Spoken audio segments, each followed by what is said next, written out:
Hello. So dear students, आज हम discuss करेंगे scalar triple product of three vectors. दो वेक्टर्स का डॉट प्रोडक्ट और क्रॉस प्रोडक्ट कैसे लेते हैं, ये हमारा टॉपिक कंप्लीट हो चुका है। डॉट प्रोडक्ट का ज्योमेट्रिकल इंटरप्रिटेशन कैसा था और क्रॉस प्रोडक्ट का ज्योमेट्रिकल इंटरप्रिटेशन कैसा था। और अब हम स्टार्ट कर रहे हैं स्केलर ट्रिपल प्रोडक्ट। तो सबसे इंपॉर्टेंट पॉइंट्स मैं आपको बताना चाहता हूँ कि इसमें आप डिटर्मिनेंट को पढ़ रहे हैं, ये मान के चलिए।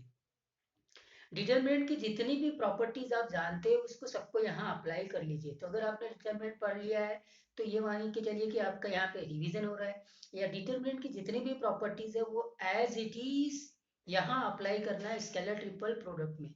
तो जो डिटरमिनेंट की प्रॉपर्टीज आप जानते हैं, आप ये मान लीजिए कि जो स्केलर ट्रिपल की प्रॉपर्टीज है वो बस एज इट इज है, वहां से दोनों टॉपिक्स एक साथ क्लियर हो जाते हैं। तो ये बहुत अच्छा टॉपिक है। तो डिटरमिनेंट की और स्केलर ट्रिपल प्रोडक्ट दोनों साइमल्टेनियसली एक साथ आप रिवाइज कर सकते हैं। तो अब हम बात करते हैं स्केलर ट्रिपल प्रोडक्ट में। तो स्केलर ट्रिपल प्रोडक्ट में मान लीजिए मैंने ये वेक्टर ए, वेक्टर बी और वेक्टर सी को यानी थ्री वेक्टर्स लिया। ठीक है। तो इनका जो स्केलर ट्रिपल प्रोडक्ट है ना, वो ऐसे रिप्रेजेंट करते हैं। वेक्टर ए, बी और ये बॉक्स में ऐसे रिप्रेजेंट करते हैं। तो इसको हम बॉक्स ऑफ थ्री वेक्टर्स भी बोल सकते हैं इन शॉर्ट, करेक्ट। तो ये जो बॉक्स है मतलब स्केलर ट्रिपल प्रोडक्ट है, ये कैसे दिया जाता है उसको देखते हैं। तो ये होता है ए डॉट बी क्रॉस सी। अब यहाँ स्केलर ट्रिपल प्रोडक्ट में आपको कुछ बातों को ध्यान में रखना है कि यहाँ ऑर्डर जो है ना वो हमेशा मेंटेन रहना चाहिए। मतलब as you can see that we are taking the scalar triple product of three vectors a, b and c, but here this order of these three vectors a, b and c, that means we are taking first a vector, then b vector and then c vector, correct. So as you can see that we are having the cross product of second and third vector, correct.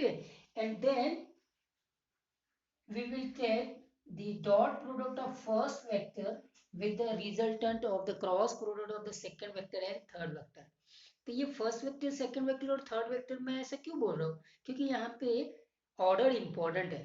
तो देखो इसमें क्या हो गया कि इसको मैं और ऐसे लिख सकता हूँ, दूसरा तरीके से क्या लिखता हूँ, ऑर्डर मेंटेन कर रहा हूँ लेकिन अब क्रॉस प्रोडक्ट फर्स्ट और सेकंड में लिया और फिर उनका जो रिजल्ट आएगा उसका डॉट प्रोडक्ट थर्ड में लिया। तो ये इसीलिए जैसे मैंने अभी बोला कि इसमें ये इंपॉर्टेंट रोल प्ले करेगा, फर्स्ट वेक्टर, सेकेंड वेक्टर और ये थर्ड वेक्टर। इसके आगे की स्टडी में ये काम आएगा। In short you can say that the order of the vector is very important, where is the dot and cross can interchange. As you can see that the dot now come to here and the cross come to over here. That means we are interchanging dot and cross. There is no problem with that. We will get the same result. Okay. Dot यहाँ था, अब यहाँ cross आ गया ए और B first और second vector के बीच में जो दिख रहा है उस हिसाब से, और फिर क्रॉस यहाँ था, इधर डॉट आ गया। मतलब we can interchange dot and cross but the order of the vector has to be maintain. तो ऑर्डर इंपॉर्टेंट है।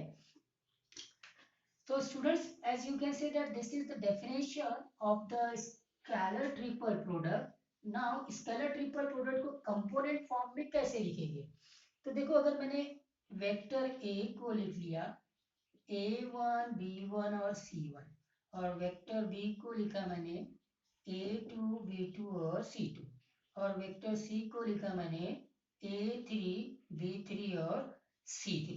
a1 b1 c1 का मतलब समझते हो आप, a1i plus b1j plus c1k। तो ये आप एक बार नोटेशन लिख लीजिए, उसके बाद में आई जे के को आप हटा के ऐसे ही शॉर्टकट नोटेशन में लिख सकते हैं, सो दैट आपका जो टाइम है वो भी बच जाए और आपको इजीली अंडरस्टैंड हो जाए। तो ये जैसे क्या हो जाएगा बोलो, a2i हो जाएगा, ये b2j हो जाएगा, ये c2k हो जाएगा, ये a3i हो जाएगा, ये b3j हो जाएगा और ये c3k हो जाएगा।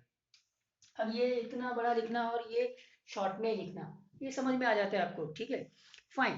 तो अब इसमें मुझे क्या करना है कि देखो कैसे है, पहले मुझे एक बी क्रॉस सी निकालना पड़ेगा। तो बी क्रॉस सी जब मैं निकालूंगा तो क्रॉस प्रोडक्ट ऑफ वेक्टर, ये तो हमेशा वेक्टर ही आएगा, करेक्ट, और वो आई जे के टर्म में आएगा। ये ऐसे आएगा आई जे और के। अगर आपने बी क्रॉस सी लिया है तो बी सेकेंड वेक्टर है, बी क्रॉस सी में फर्स्ट हो जाएगा, तो यहाँ पे आ जाएगा आपका A2 B2 और C2 और A3 B3 और C3, करेक्ट है। और जब इसको इवेल्युएट करेंगे तो एक वेक्टर आएगा और वेक्टर का फिर डॉट प्रोडक्ट लेना है ए के साथ में, तो जो रिजल्ट आने वाला है वो एक्चुअली में इस डिटरमिनेंट के इक्वल होगा, A1 B1 C1 A2 B2 C2 A3 B3 C3। अब उस जो क्रॉस प्रोडक्ट लेने के बाद में उसका डॉट प्रोडक्ट लेंगे वेक्टर ए के साथ में, तो आपके पास में जो रिजल्ट आएगा वो रिजल्ट एक्चुअली इक्वल है इस डिटरमिनेंट के, A1 B1 C1 A2 B2 C2 A3 B3 C3। These are the, as you can see that the three rows of this 3 cross 3 determinant. And now you can observe that this first row is actually the scalar component or coordinate of the vector A, and the second row are scalar component of vector B are the coordinate of this point, which represented by this vector B, and similarly the third one. So as you can see that this is in fact equal to the A B C, that is scalar triple product of the three vectors A B C, that is equal to A dot B cross C। तो अब यहाँ order कैसे important है ये आप समझ में आ गया। अब आप जो भी इसमें आगे प्रॉपर्टीज को डिस्कस करेंगे वो सारा डिटरमिनेंट के कॉन्सेप्ट से ले लेंगे। देखिए अगर मैंने इसको इंटरचेंज कर दिया तो आपको मालूम है डिटरमिनेंट पढ़ा होगा, जब दो रोज को इंटरचेंज कर देते हैं तो जो डिटरमिनेंट की वैल्यूज है वो नेगेटिव हो जाती है। जो पहले वैल्यू आने वाली थी, अब इंटरचेंज करने के बाद में वैल्यू में सिर्फ नेगेटिव का चेंज आएगा, करेक्ट कि नहीं? हाँ, इसीलिए ये ऑर्डर मेंटेन है। तो देखो ए बी सी इसका ट्रिपल प्रोडक्ट लिया है, तो इसमें ए फर्स्ट है तो ए के स्केलर कंपोनेंट फर्स्ट रो को कंस्टिट्यूट करेंगे, बी के स्केलर कंपोनेंट सेकेंड रो को कंस्टिट्यूट करेंगे और सी के स्केलर कंपोनेंट थर्ड रो को कंस्टिट्यूट करेंगे। तो अब आप ये ऑर्डर के बेस पे ही सारी स्टडी को आप आगे कंटिन्यू कर सकते हैं डेफिनेटली। अब ये एक स्केलर क्वांटिटी आने वाली है, ये एक स्केलर क्वांटिटी आने वाली है। अब स्केलर क्वांटिटी कैसे आएगी, तो अब इसके एक्सप्लेनेशन में बहुत सारी बातें आपको ऑलरेडी क्लियर हो चुका है, क्योंकि ये तो वेक्टर है, करेक्ट है, ये भी वेक्टर है, और वेक्टर वेक्टर का डॉट प्रोडक्ट लेते हैं तो आपने डॉट प्रोडक्ट देखा है, dot product of two vectors actually में स्केलर क्वांटिटी आती है, करेक्ट है, एक्चुअली में क्या आती है, स्केलर क्वांटिटी। तो इसीलिए इसको हम स्केलर ट्रिपल प्रोडक्ट भी बोलते हैं। अब स्केलर ट्रिपल प्रोडक्ट मतलब आप समझ में आ गए होंगे कि यहाँ पे हम थ्री वेक्टर्स की बात कर रहे हैं, ठीक है, ए बी और सी, ट्रिपल प्रोडक्ट। अब स्केलर ट्रिपल प्रोडक्ट मतलब थ्री वेक्टर्स का प्रोडक्ट की बात कर रहे हैं, क्योंकि एक स्केलर क्वांटिटी आने वाली है, इसीलिए हम इसको स्केलर ट्रिपल प्रोडक्ट बोलते हैं। और इसको रिप्रेजेंट करते ये बॉक्स से, इस बॉक्स में ये थ्री वेक्टर्स जिसका कि ऑर्डर इंपॉर्टेंट है कि मतलब पहला वेक्टर क्या है, सेकंड वेक्टर क्या है और थर्ड वेक्टर क्या है, उसको हमने यहाँ पे रिप्रेजेंट किया। जैसे यहाँ फर्स्ट वेक्टर ए है, सेकंड वेक्टर बी है, थर्ड वेक्टर सी है। It is defined as A dot B cross C और A cross B dot C. तो ये दोनों तरीके से आपने डिफाइन किया और वो दोनों सेम वैल्यू आनी है। और इसमें ये चीज देखा है कि इसमें ऑर्डर वेक्टर्स का मेंटेन किया हुआ है, फर्स्ट सेकंड थर्ड। बस ये है कि डॉट और क्रॉस को आप इंटरचेंज कर सकते हैं, उससे कोई फर्क नहीं आएगा। अगर कंपोनेंट फॉर्म में देखें तो स्केलर ट्रिपल प्रोडक्ट ऐसे दिया जाता है, करेक्ट है कि नहीं? फाइन, तो ये हो गया स्टूडेंट्स, ठीक है, आगे बढ़ते हैं। तो अब मैं प्रॉपर्टीज को डिस्कस करता हूँ स्केलर ट्रिपल प्रोडक्ट की। एक साथ जितनी भी प्रॉपर्टीज आपके काम की है मैं सारे प्रॉपर्टीज को यहाँ डिस्कस करूंगा। जैसे मैंने बोला था कि properties of scalar triple product is nothing but the properties of determinant. Determinant के पूरे कॉन्सेप्ट को यहाँ रिवाइज कर लीजिए और अगर डिटरमिनेंट आपका परफेक्ट है तो स्केलर ट्रिपल की सारी प्रॉपर्टीज आप इजीली अंडरस्टैंड भी कर सकते हैं। एक तो ये बात, दूसरी बात, ये जितनी भी प्रॉपर्टीज है ना, इनके ऊपर फिर मैं सेपरेट वीडियोस बना के प्रॉब्लम्स डिस्कस करते हुए आपको फिर से रिवाइज करूंगा। जैसे कि हमारा हमारा जो टारगेट रहता है वो ऐसे ही रहता है कि रिपीट करते रहिए, वो जो कॉन्सेप्ट है उसको उसी वे में रिपीट करते रहिए। आपको अभी तक की ये बात क्लियर होगी अगर आपने सारे मेरे वीडियो लेक्चर्स चेकआउट किए बिगिनिंग से। कोई भी पर्टिकुलर कोर्स उठा लीजिए, जैसे अब हम वेक्टर का कोर्स कर रहे हैं तो वेक्टर में आप फर्स्ट डे जो पढ़ रहे हैं, सेकेंड डे पढ़ रहे हैं, थर्ड डे पढ़ रहे हैं, वो कहीं ना कहीं जाके वापस से रिपीट होते रहता है। करेक्ट है। और जब भी आप इन IIT जेईई के एग्जामिनेशन के लिए प्रिपेयर करते हैं तो रिपीटेशन बहुत इंपॉर्टेंट है। तो स्टूडेंट्स अब यहाँ पहली प्रॉपर्टीज में तो आपने देख ली है, इन ABC, पहला लिख लीजिए, इन ABC order is important, order of vector is important, ये एक तो बात हो गई। But dot and cross can be interchange, ठीक है, कैन बी इंटरचेंज। एक तो ये, दूसरी बात ये एक स्केलर क्वांटिटी आती है, ये भी आपने देख लिया, इज अ स्केलर क्वांटिटी, ठीक है साहब, ये स्केलर क्वांटिटी है, ये भी आपने चेकआउट कर लिया।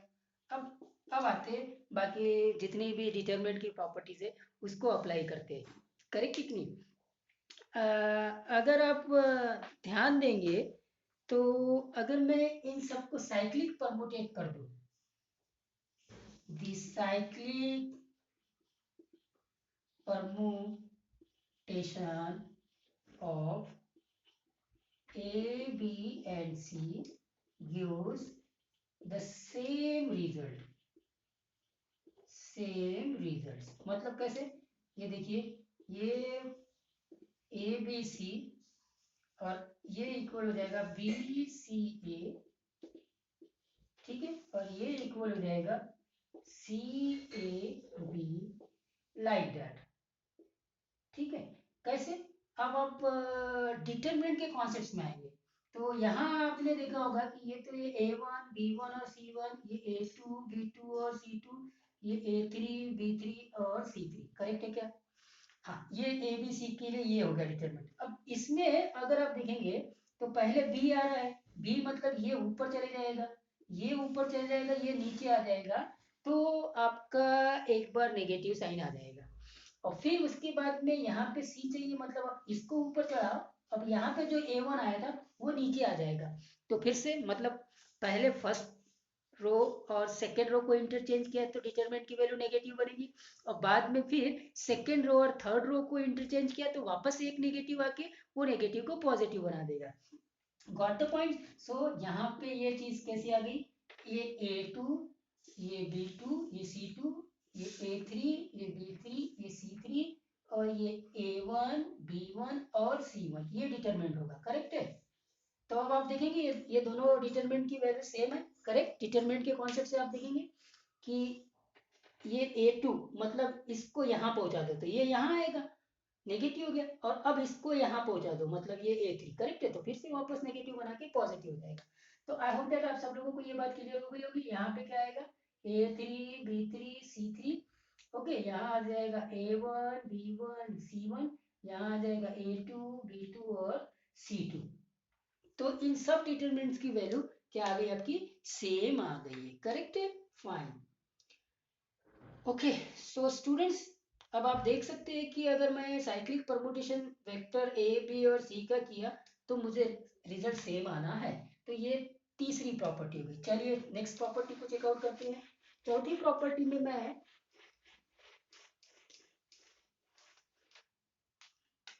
इसकी बात करूंगा कि अगर कोई भी दो रो आइडेंटिकल है A B B, बोलो ये कितना आ जाएगा, ये 0 आ जाएगा।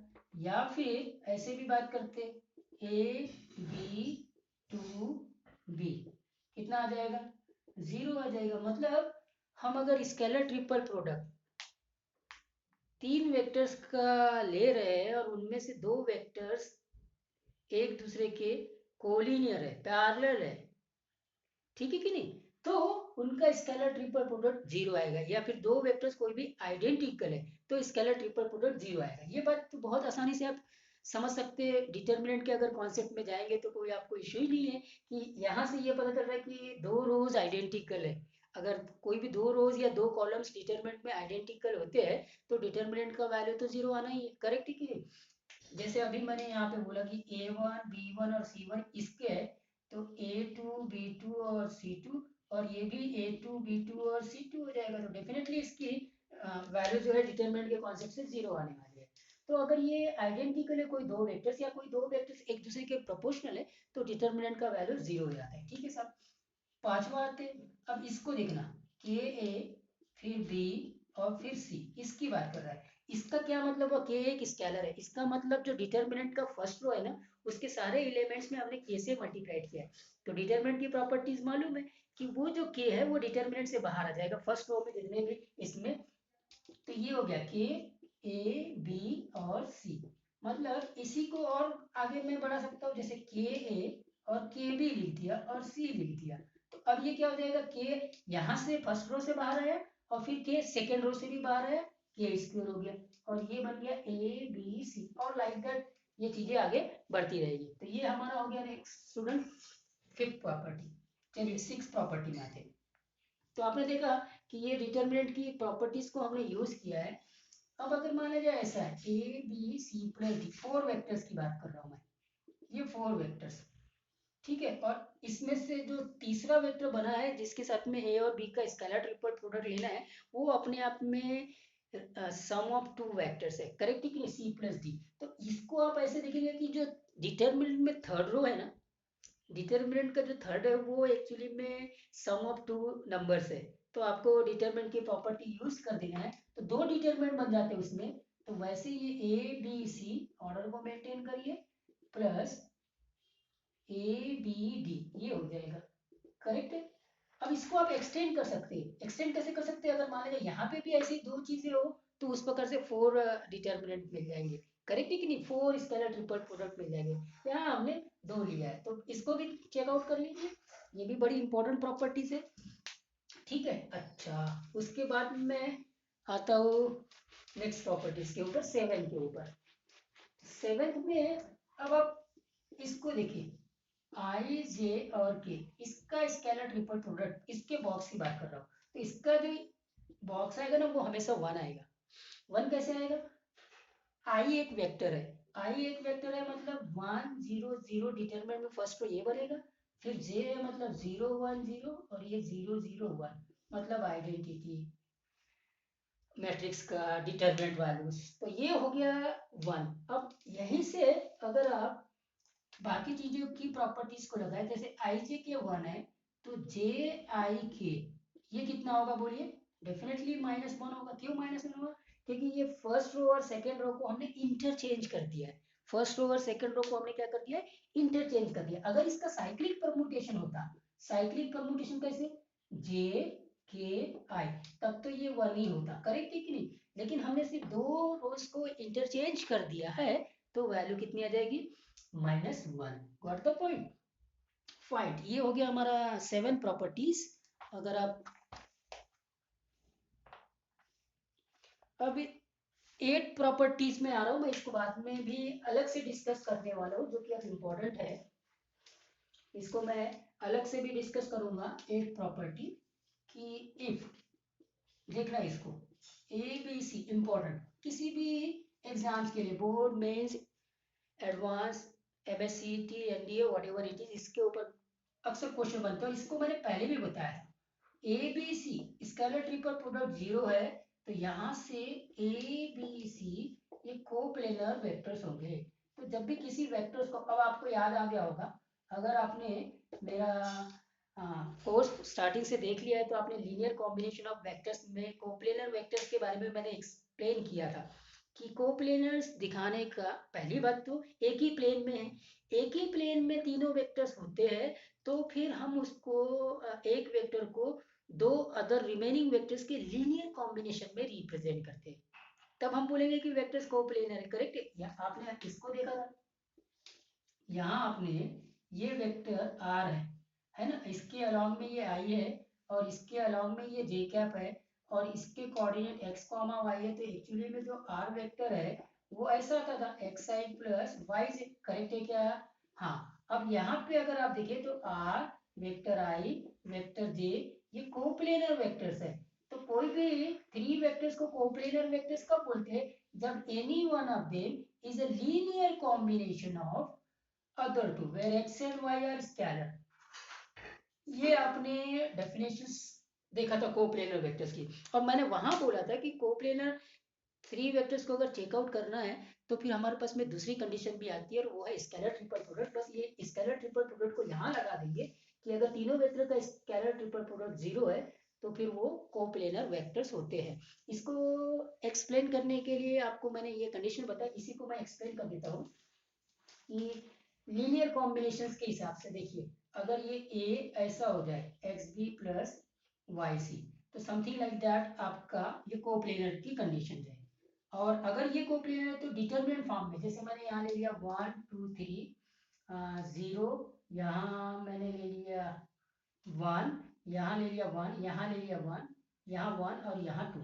अगर आप देखेंगे कि ये जो रो है ये आपका ए बन गया, और ये आपका और ये आपका बी और सी बन गया। तो ए देखो, ए एक्चुअली में बी प्लस सी है, करेक्ट है कि नहीं? ए एक्चुअली में बी प्लस सी है, और जब आप इसको इवेल्युएट करेंगे तो डेफिनेटली आपका आंसर जीरो आएगा। आप चेकआउट कर सकते हैं, कभी भी इसको चेकआउट कर सकते हैं। अगर करना है अभी कर लीजिए। चलिए 1 आ गया, 1 करेंगे तो 2 माइनस 1, 2 माइनस 1 माइनस टू किया तो 0 माइनस 1, ठीक है। और फिर प्लस थ्री किया तो 0 माइनस 1, ठीक है। अगर आप देखेंगे तो ये 1 हो जाएगा, ये प्लस 2 हो जाएगा, और ये माइनस 3 हो जाएगा, और ये 0। तो आप देखो कि ये जो रो है वो इन दोनों का लीनियर कॉम्बिनेशन है। लीनियर कॉम्बिनेशन सिंपली इस बार एक्स और वाई जो है वो 1 1 है, मतलब इन दोनों को ऐड कर दीजिए, इन दोनों को ऐड कर दीजिए, इन दोनों को ऐड कर दीजिए, तो ये रो आ रहा है। तो इसका ये मतलब हो गया कि ये जो वेक्टर है जिसके कारण ये स्केलर कंपोनेंट इस वेक्टर्स के, वो इन दोनों वेक्टर्स का लीनियर कॉम्बिनेशन है। So because of that if scalar triple product of three vectors is zero, then we will say that the three vectors are coplanar vectors. तो स्टूडेंट्स इतनी properties को ही मैं यहाँ डिस्कस करता हूँ टाइम के हिसाब से। तो ये सारी प्रॉपर्टीज और अगर कुछ दूसरी प्रॉपर्टीज बची हुई है तो मैं उसको नेक्स्ट वीडियो में डिस्कस कर लेता हूँ। 1 मिनट का टाइम है तो मैं लास्ट में लिख देता हूँ, ठीक है। ये A B C scalar quantity greater than zero भी होगा, A B C box A B C ये लेस देन जीरो भी होगा। तब यहाँ हम बोलेंगे ए बी सी ये राइट हैंडेड सिस्टम को फॉलो करता है, राइट हैंडेड सिस्टम को फॉलो करता है, और यहाँ हम बोलेंगे A B C left handed system को फॉलो करता है, ठीक है। ओके, तो इस वीडियो में इतना ही, फिर आगे डिस्कशन को बढ़ाएंगे नेक्स्ट वीडियो में।